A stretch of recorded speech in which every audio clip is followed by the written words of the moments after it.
When did you watch someone die over FaceTime? For me, it was last October, 7,000 miles away in Germany, K-Town area, while my 8-year-old daughter lay septic in a hunting cabin when this happened. I'm Ray, 33 female. I'm active duty, medical side. My daughter is Maya, 8, and my ex-husband, Nate, 36 male. Nate and I split when Maya was 4. We have a parenting plan, alternating weeks, shared holidays, joint medical legal, nothing unusual. He has a hunting lease on a family friend's property in the mountains 2 hours from the nearest hospital. He worships that cabin, calls it God's country. I call it a black hole for bars on a phone. The custody calendar had Maya with him the first week of October.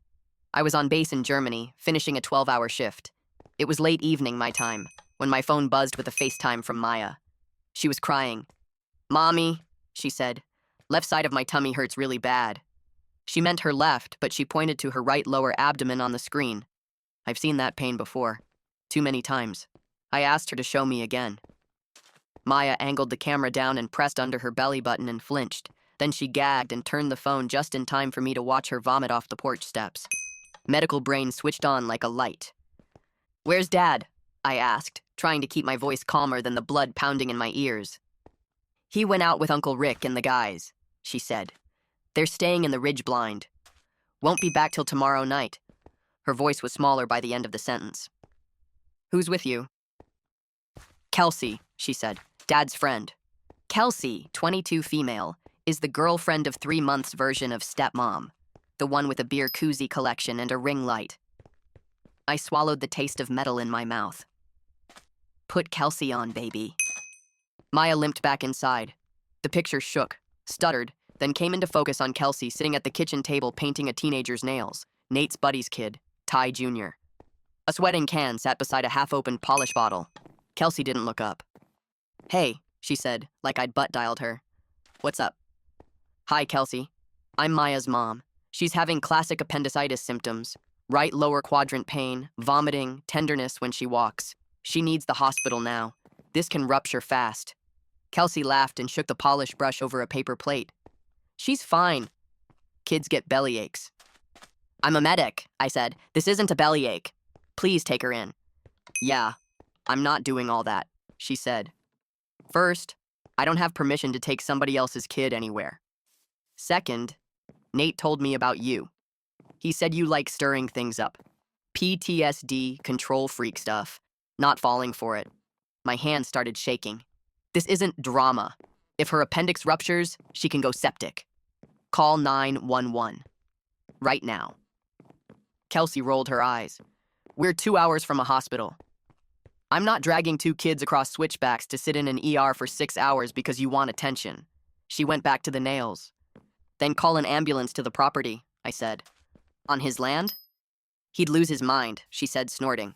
"There's no address anyway. It's just Forest Service roads." I wanted to reach through the screen and shake her.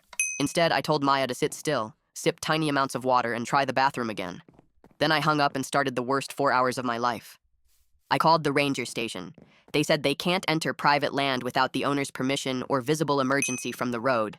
Their radio pinged the cabin. Kelsey told them everything was fine. I called 911. They needed an address. Kelsey refused to give one. "Landmark?" the dispatcher asked.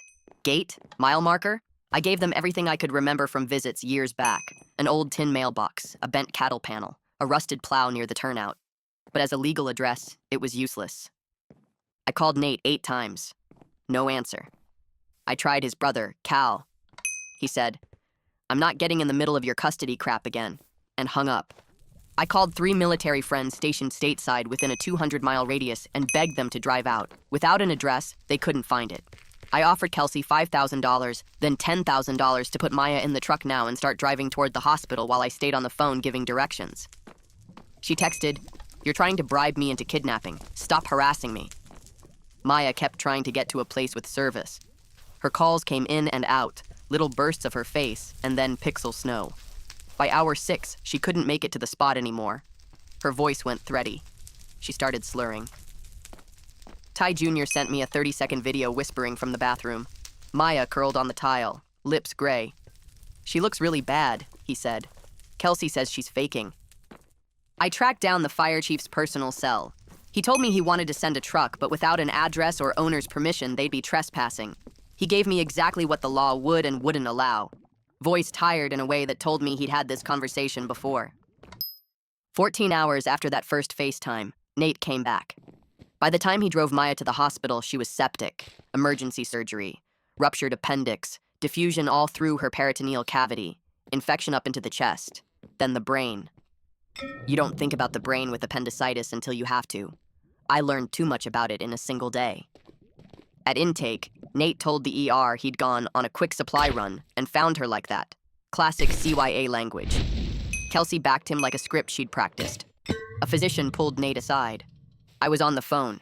He finally answered. I heard the doctor's voice through the receiver. Mr. Lawson, the doctor said, you reported you were gone briefly. Based on infection progression, the rupture likely occurred 10 to 12 hours ago. Your daughter's organs are shutting down. Are you lying to me? Silence. Then Nate's heart started thudding, audibly shifting into anger. This happened because her mother didn't ensure proper medical supervision, he snapped. She knew I would be at the cabin. She should have arranged appropriate care. Sir, your daughter required medical attention hours ago, the doctor said. Her mother is not here. Nate pivoted to insurance and custody and my PTSD, which he likes to weaponize. The doctor stopped talking to him. They had a child to try to keep alive. 3 days later, the infection reached Maya's brain. The swelling backhanded everything inside her skull.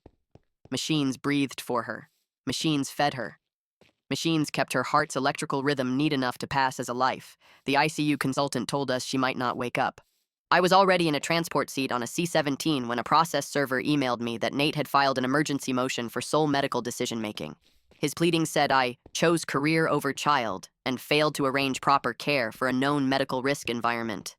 I laughed, sharp and humorless, right there in the belly of a military aircraft. Then something inside me clicked into place. People talk about braking. This wasn't braking. This was the sound a rifle makes when it seats properly. I had 14 hours of notes across scrap paper, sticky labels, and the back of an MRE envelope. Times, names, quotes, every call. I stepped off the plane already in a sprint. The drive from the airport to the hospital took 40 minutes and 7 lifetimes. The PICU crushed the air out of me harder than anything downrange. I've unrolled tourniquets on blood-slick roads. I've listened to men call for their mothers in languages I didn't recognize. None of that prepped me for a ventilator pushing my daughter's chest up and down on a metronome. The attending walked me through the chart. Septic shock, multi-organ failure, brain involvement. He turned the monitor to show me timelines, when labs hit certain numbers that correlate with rupture windows. The markers match the time Maya first FaceTimed me from Germany almost exactly. He didn't stop me when I quietly took photos of every page. A hospital administrator wheeled in paperwork. Nate was already stationed in the family room with his new lawyer. He waved a stack of motions. Primary parent. She's been gone months. He kept saying primary parent like you could manifest custody if you said it enough times in a hospital hallway. I will be contesting, I said, voice steady as I could make it. Immediately. That first night, I turned my hotel desk into a command post. I printed my phone records and used a highlighter like a scalpel.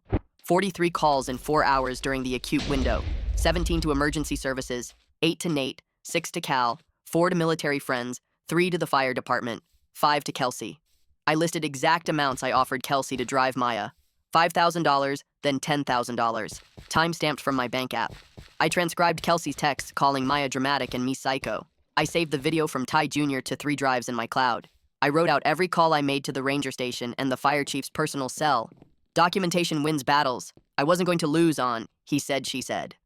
The hospital social worker assigned to our case, Viv Booth, knocked at sunrise with a binder of resources. She explained contested medical guardianship. She slid me a list of attorneys who handle emergency custody and medical neglect. I circled 3. The third one answered on the second ring and told me to come now, not later. Now.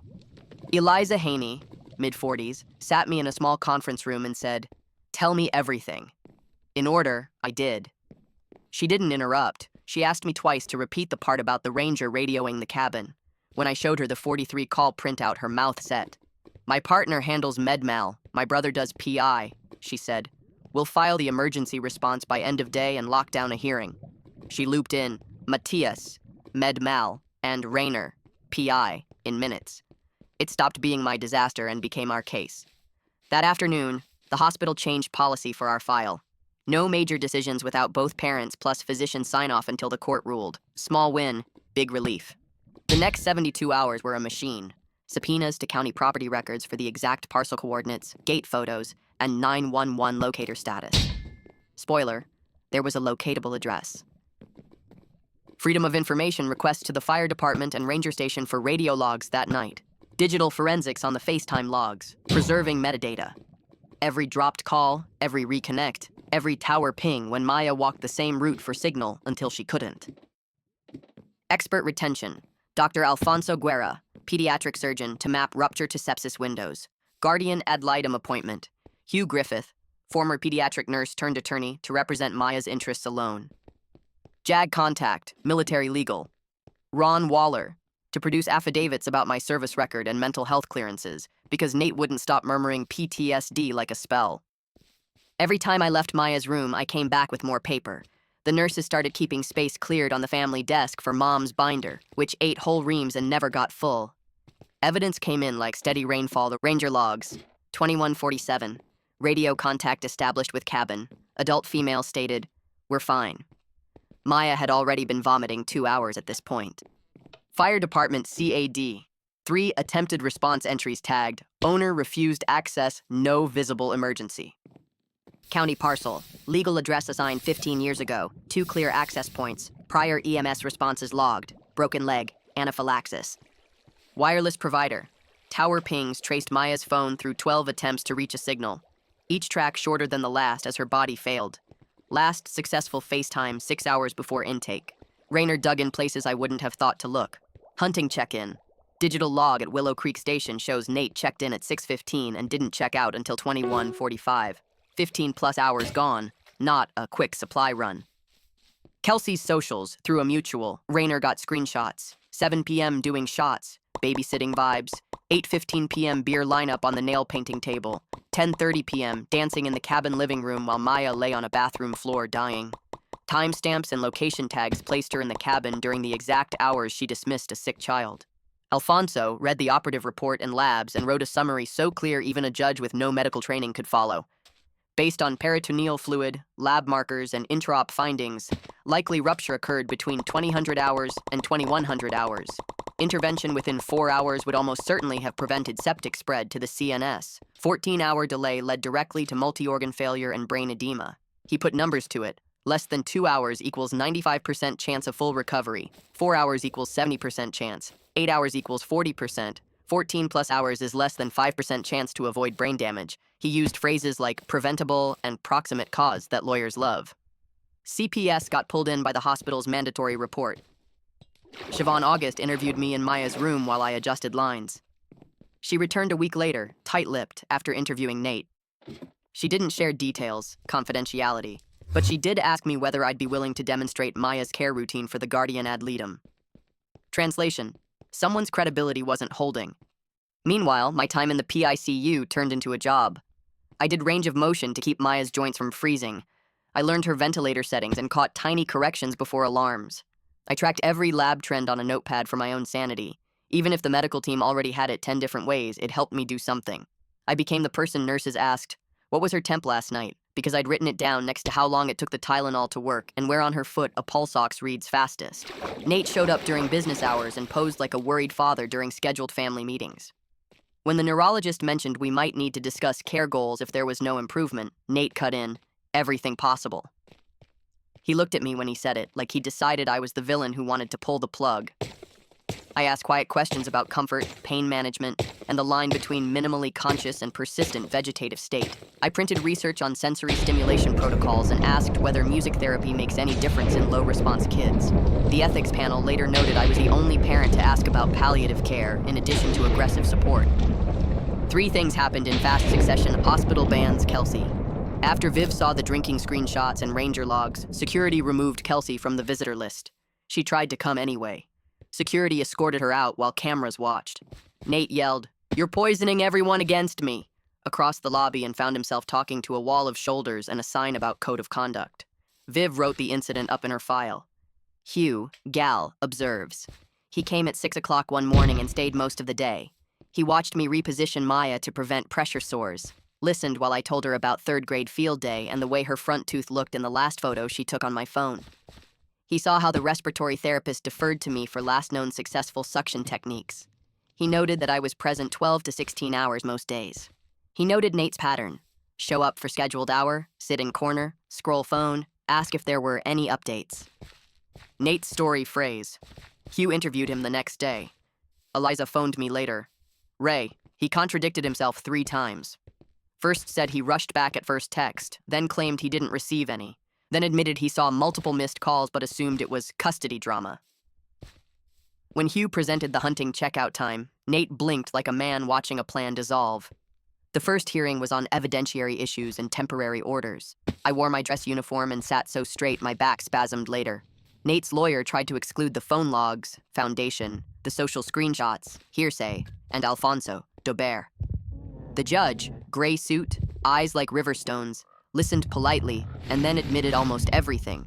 Phone logs as business records, socials through proper authentication, expert testimony on rupture windows because it's standard in the field. He signed temporary orders, no unilateral medical decisions, hospital and gal as tiebreakers, Kelsey barred from contact with any minor children pending investigation, supervised visitation for Nate until review. Kelsey, deposed like a dam with cracks. Matthias put printouts in front of her with timestamps. She tried, that was a different day, then watched the metadata eat that line. She tried, I couldn't take her without permission, then admitted she'd taken Ty Jr. to urgent care for a bee sting 2 weeks prior. She called me psycho in a text and said I always make up emergencies. Matthias asked where that impression came from. Nate, she said, under oath. Rayner's forensics guy authenticated Ty Jr.'s bathroom video. The audio captured Kelsey's voice faintly through a door saying, "Stop being dramatic. Your dad will be back tomorrow." You can hear Maya dry heaving. You can hear a small boy whisper, "She might die," to a phone. CPS did an unannounced home check at Nate's. They found no ramp, no hospital bed, expired children's meds from 2019, and the room Maya will use stacked to the ceiling with boxes. They noted minimal food, lots of beer. At my apartment, they found a rented hospital bed, a scheduled contractor to install a small ramp, a drawer labeled with suction catheters and sterile gloves, a printout schedule of meds and feeds, and a composition book where I logged everything. While all this moved, I still had a job. My CO fast-tracked a humanitarian reassignment to a training billet 30 minutes from the hospital. It wasn't the career path I wanted, but I could be with Maya daily. JAG produced affidavits, annual site clears, peer evals, commanders vouching for my judgment under pressure. Nate's favorite prop word lost its teeth. The second hearing, on temporary medical authority and visitation, felt like watching the tide change. Eliza walked the judge through a timeline with exhibits like a parade. 43 call log, Exhibit 3. Ranger radio at 2147, we're fine, Exhibit 9. Fire, CAD, owner refused access, X3, Exhibit 11. County parcel with EMS address, Exhibit 12. Hunting check-in out, Exhibit 14. Socials, Exhibit 16 to 18. Alfonso's window graphic, Exhibit 20. Nate's lawyer tried to make it about my deployment. The judge cut him off. We will address this child's timeline. When Alfonso testified, the room leaned in. He drew the curve on a board, the slope from survivable to catastrophic as hours roll by. There were quiet sniffles in the gallery when he said, preventable.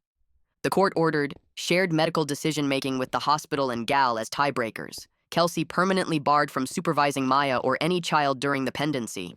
Supervised visits for Nate plus parenting classes, quarterly judicial reviews, CPS case to remain open. The judge said the words overwhelming and disturbing. We filed a civil suit for negligence on Maya's behalf, lower burden of proof. Money could fund her care for life. An insurance carrier called with a number, insulting.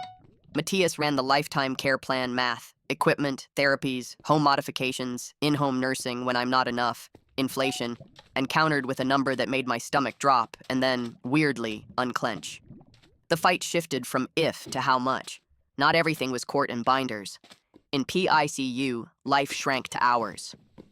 I read Charlotte's Web into a mouth that couldn't answer. I played her the song she'd sung at the second grade concert on a tinny phone speaker. Nurses taught me to suction without making her gag.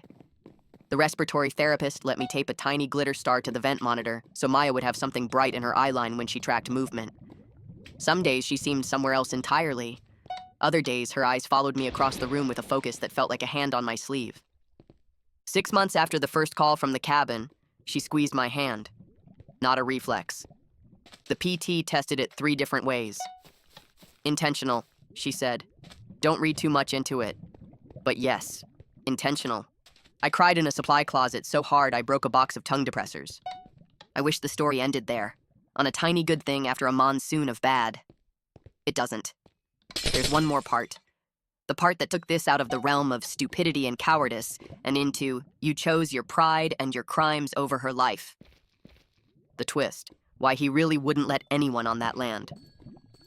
A month after the second hearing, Rayner called. You're going to want to sit down, he said.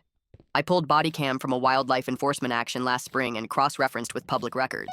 Then I got a sworn statement from a guy who flipped. Turns out, Nate and Uncle Rick weren't just hunting deer on legal tags. They'd been baiting out of season and had 2 unregistered rifles stashed in a false panel in the truck. Someone in their circle, Mark, got popped by a game warden on a separate incident and traded info. Wildlife enforcement had quietly opened a case file on the lease property weeks before. They didn't have enough to raid. They did have reasons to keep an eye on trespass complaints and access logs. On the night Maya got sick, while I was begging Kelsey, while the ranger was radioing, "Are you sure?" Nate texted Kelsey from a Ridge to Valley repeater number. Rayner got it in Discovery. Nate, no one comes up that road. No cops, no ranger, no one. Tell them she's fine. I'll be back when the freezer's clear. The freezer? I asked. Ray, Rayner said. They were butchering in the garage. There's body cam from a later visit showing dried blood patterns on the concrete exactly where your kid was crawling to the bathroom that night. That's why he told Kelsey to refuse access. Not because he doesn't like government trucks on his property. Because there were illegal carcasses cooling in a stash in the truck. It gets worse.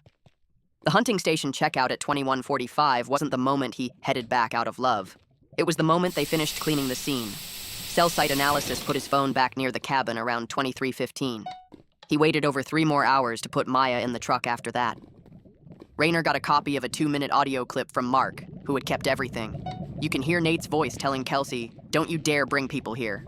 If a ranger sees the shed, I'm done." Kelsey says, small, "She's puking." He says, "She always does that." She says, "It's different." He says, "I said what I said." The timestamp is 2052, right in Alfonso's rupture window. I listened to that audio alone in my car and made an animal noise I didn't know my throat could make. Matthias amended our civil suit to include punitive damages for gross negligence.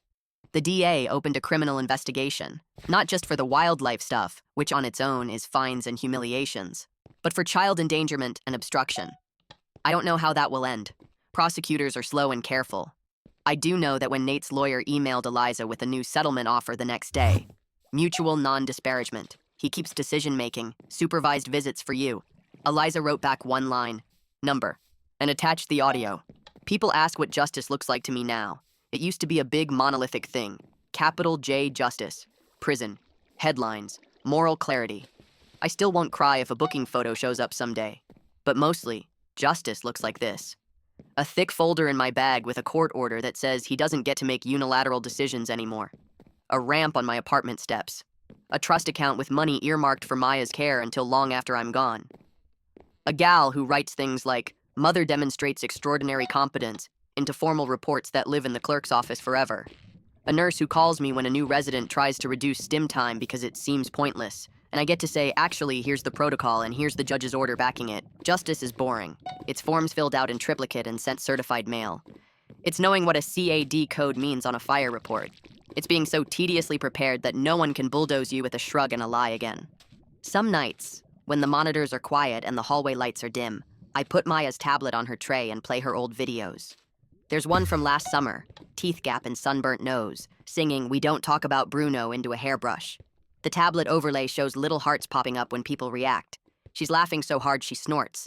I pause it on her smile and hold her hand. I'm here, I tell her. I have paper. I have people. I have time. For the internet strangers who read to the end, if you ever find yourself shouting into a phone across oceans while someone tells you you're being dramatic, here's what I learned the worst way. Get names, times, exact words.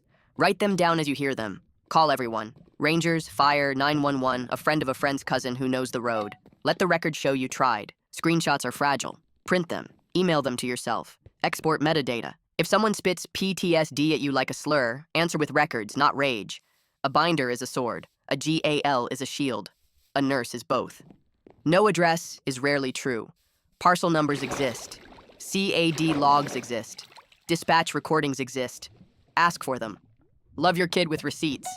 Maya squeezed my hand again tonight. 2 beats, then a pause, then a third. Like she was tapping out something only the two of us would know. I squeezed back. I hear you, I said. I'm not going anywhere.